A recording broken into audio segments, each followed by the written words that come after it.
नमस्कार मित्रांनो, आपण निघालो आहोत पुण्याच्या शक्तिपीठ यात्रेला आणि आता मी येऊन पोहोचलो आहे 200 वर्षे जुन्या, नवसाला पावणाऱ्या, अतिशय प्रसिद्ध अशा यल्लम्मा माता म्हणजे रेणुका माता या मंदिरामध्ये. आपण पुढे जो बघतो आहोत तो आहे स्वारगेटचा मुख्य चौक. स्वारगेटच्या लगतच हाकेच्या अंतरावरती हे मंदिर आहे. आपण बघू शकतो छत्रपती शिवाजी महाराज रोड आणि या रोडला लागूनच हे मंदिर आहे. आपण जेव्हा बघतो तेव्हा रेणुका माता मंदिर, खडक, पुणे अशी पाटी आपल्याला वाचायला मिळते.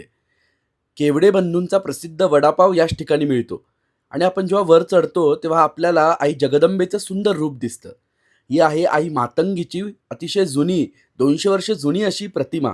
हे अत्यंत जागृत असं देवीचं स्थान आहे, देवीचं रूप आहे आणि या बाजूलाच आपल्याला देवी इतकं जुनं, मंदिराइतकं जुनं पीराचं स्थानही बघायला मिळतं. हा पीरही देवीची स्थापना केली तेव्हापासनं या ठिकाणी आहे आणि मग आपण वर चढतो तेव्हा आपल्याला मुख्य मंदिर दिसतं.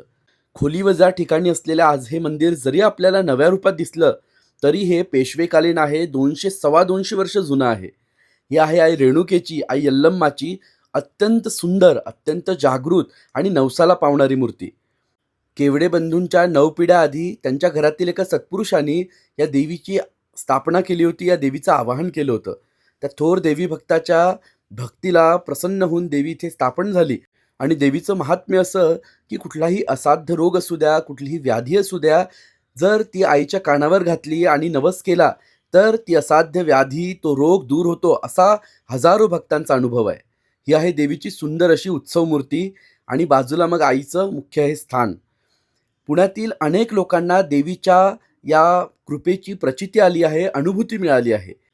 यल्लम्मा म्हणजे रेणुका माता, यल्ल म्हणजे जग आणि अम्मा म्हणजे आई, तर जगाची आई अशी ही यल्लम्मा. तर मित्रांनो, नक्की या नवरात्रात आपण या आणि आई यल्लम्माचा आशीर्वाद घ्या.